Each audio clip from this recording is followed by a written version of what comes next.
drive slow, homie. Run into worse. True. Running into worse. Actually, guys, welcome. This is Lewis Daly, and I have Alex Johnson with me again, 2 days in a row. Yep. It's a blessing. Don't call it a comeback. Don't call it a comeback, my man. And we are working on another daily dose for you guys today. Now, this one's a little bit more serious at nature. However, I have a good amount of friends who are going through things currently in relationships. My boy Alex and I have went through some very tough things in relationships as well, and we thought it would be a good point for us to do a cruise and converse while we're going to Juice Land to get some healthy stuff and see our crazy ass friend Ricky.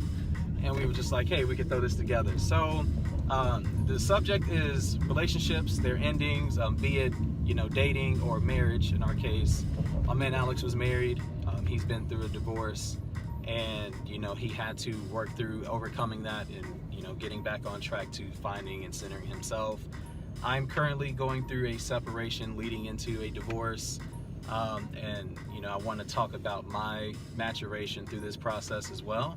So jumping into it, my man, with you being divorced, how did that affect you at that point in time, man? You were in law school, if I remember correctly. I was about a year out. A year out. Okay, Yeah. A year out of law Yeah. school. Okay. Some of the real tough years together, though, all of law school. So I was married for 5 years, 2010 until 2009 until 2014. Yeah. And what was the specific question? The specific question was like, how did that affect you at that time? Like, okay, so you were a year removed from law school. Yeah. You had already passed your bar by then, I'm assuming. So, I'm assuming you may have been in a new practice by that point in time. How it affected me? Mm-hmm. If there are probably a lot of people who experience divorces in different ways. Some of them can seem more sudden than others. Yeah. Mine felt, to be honest, a bit of a relief. Mm-hmm. It was something that I know my ex-wife, I'm not going to name her because whatever. Yeah. I don't want to bring her into this if she doesn't want to be, and that's fine. Yeah. I think we both, on some level, whether it was a conscious, concrete thought. Shit. Last night. Okay, so We don't know where we were. yeah, we don't know what happened, but we're gonna jump back in and the say. question is, what was divorce Yes. like? Going through it, like, how did it feel at the time that it happened? Yeah. And for me, it was a relief. My ex and I, whether on subconscious or conscious, concrete levels of thought and feelings, it wasn't going well for us. Married for 5 years, and it was time to stop. We both found that we were investing ourselves into something that wasn't good for either of us as individuals or as a collective. Yeah. So for me, it was relief. For me personally, and I put no blame on her for this. I tried to make myself perfect for her needs and lost sight of what I needed for myself. Yeah. And that was my own fault. You meet somebody at the age of 21, you get married at the age of 23. Maybe I shouldn't have done that. But yeah, it was a relief because it allowed me to, and forced me, really, to work on me, on what I really needed for me in this life, which, as far as we know, we only have one. Yeah. And that enabled me to focus on my work. It enabled me to focus on my own personal growth. I had a lot of anxiety, depression. I still have a lot of anxiety. That's a personality thing. Yeah. As an attorney, it's not. There are some personality types that doesn't cause them anxiety, and that's great. But for me, I'm just kind of an anxiety person. It's more about managing it and accepting it and allowing it to be helpful to you instead of trying to fight it. Yeah. So I'm in the same boat with that as well. And as far as anxiety, even depression, and you know, I finally started to come to terms with that and started owning that I needed to accept these feelings that I was having. And a lot of that's been a lot more recently from conversing with you and Malik and you know, other friends and even family members who have been supportive to help me kind of get through this time in life. As far as for me, man, a lot of stuff that you just mentioned is kind of the situation I've been dealing with myself, as far as feeling like, you know, I'm a failure. You know, like, why won't this person love me, or why won't this person care about me the way that I care about them? And I took it, you know, you take it personally for a little bit from my perspective, to where it's like, Absolutely. you know, hey, I love you, I'm in love with you, and you telling me that you don't want to be with me makes me kind of feel like I'm not good enough for you. You know, a lot of feelings come out of that. Like, You take it as a comment on you instead of a comment on them. yeah, because it's like, you know, what could I have done better? Or, you know, you come up with a lot of different excuses and things of how things could be different if only. And Right. you know, something that I came to terms with just recently is like, you can't control another person's emotions and feelings, and it's not your place to do so, so you shouldn't try. And you know, for people who know me, know who my wife is, and you know, there's no ill will or negative thought out of that. Like, we also are two people who got married very young, had a kid at a very young age, and I've always had this feeling of, you know, I had took a part of her life away from her by getting married so young and having a kid very young, and not you know, I don't want to say allowing, like I, you know, gave her permission to and not to do something, but like, I felt like I didn't give her the opportunity to live the life that she should have lived, to figure out who she is as a person. You know, it's like when you meet someone at a young age, and we've been together and been into each other's lives for 10 years. So, you know, going through that and the maturation that I've seen between the both of us, like, there was a lot of things in my past, you know, as how I was raised and how she was raised, where we had a lot of demons that we had to learn how to confront, and we never really took the time to mature on our own to be able to become holistic people, to then be full of love to love someone else. Yeah. You know, and I'll say for me, like, I had a great upbringing. I had, you know, my parents for the most part were very phenomenal people, and so, you know, I had a love tank that was very full, that allowed me to you know, invest myself heavily into her for as long as, even now, you know, the love that I have for her is still, you know, it's hard for me to just say like, okay, I hate this person or I don't like this person. Like, I still have a lot of love for her, but I'm at a point now to where, you know, I had to start realizing, like, you know,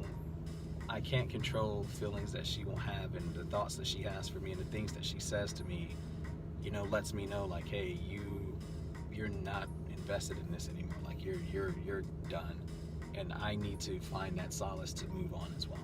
Yeah. You know, and it's a tough pill to swallow, because no one gets married to get divorced. Like, you know, like, you, in that moment, you care about that person so much. And to me especially, whenever I said the words I do, I took it at a spiritual level, I took it for an emotional level of like, I'm investing into you. And even now, you know, I have these wavering thoughts back and forth between, you know, if I can just do this, you know, then I can make it work. And it just came to a point where it's like, dude, you can't keep thinking like that, you know. So The hardest thing to do in getting to the decision to get a divorce and then actually going through it is admitting this isn't good for me. yeah, And it's not good for her or him or whomever you're married to. yeah,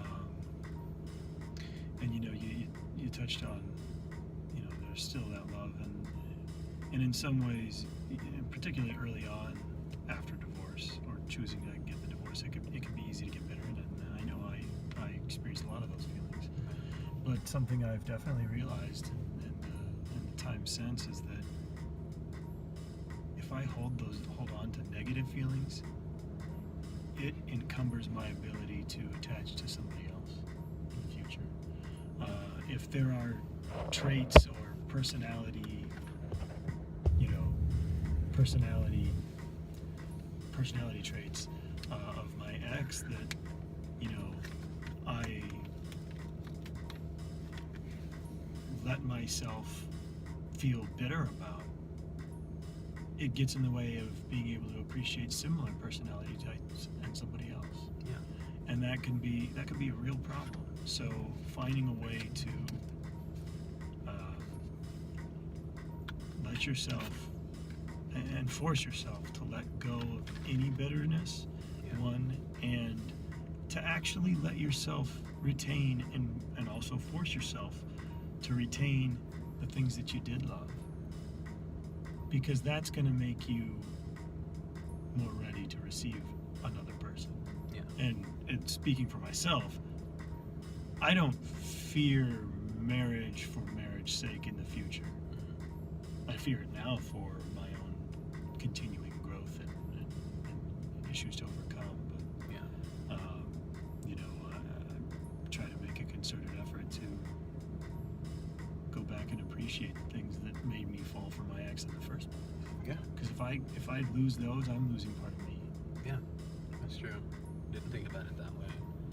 And so, hearing that, it makes me think of like, there are a myriad of good qualities that my wife has that, I still love and I've always loved. You should keep those. Yeah, and I need to appreciate those, because there are, I try not to outwardly show this to her, and at times I am pretty petty about it, knowing the situation, but I try to still say and appreciate those things. And you don't want to overdo it, obviously with the situation at hand, but just learning how to deal with that, and having people like you to talk with, to share this experience with and get outside insight kind of helps make it easier to bear. And so we made it to Juice Land. We're gonna stop real quick so we can go in and get our smoothies, have Ricky talk our heads off for a bit. But whenever we come back, we'll start talking over some things that I've been doing to work on my maturation as a person, since these events have occurred. Hearing some things that you've done to kind of get past that, your situation as well, and see, how we can help you guys, and also getting insight from you as well. And there's one other thing I just want to finish up with before we take that break, and that is, I'm just going to throw out an example of what I was just talking about with traits. I don't know, I highly doubt my ex ever watches this. If she does, great, fine. Welcome. Feel free to reach out again and tell me how. Whatever. Yeah. Anyway, maybe not. But just to put a concrete example out there for you, she had a wonderful, exuberant energy to her. She had the ability to light up a room, not just because she was good looking, which is anybody who's met her can objectively agree with that. But she had a vivaciousness to her, a bright smile, and just a zest for being, and that is a cool thing. And to this day, I'm gonna appreciate that about her. Yeah. And I don't want to lose that, because I don't want to.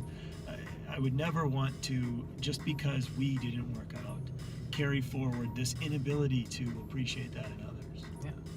Because that would really get in my way. Yeah. So there's one for you. You heard it here first, folks. Thank y'all for tuning in.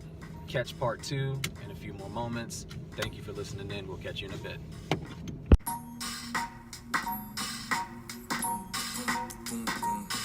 Drive slow, homie.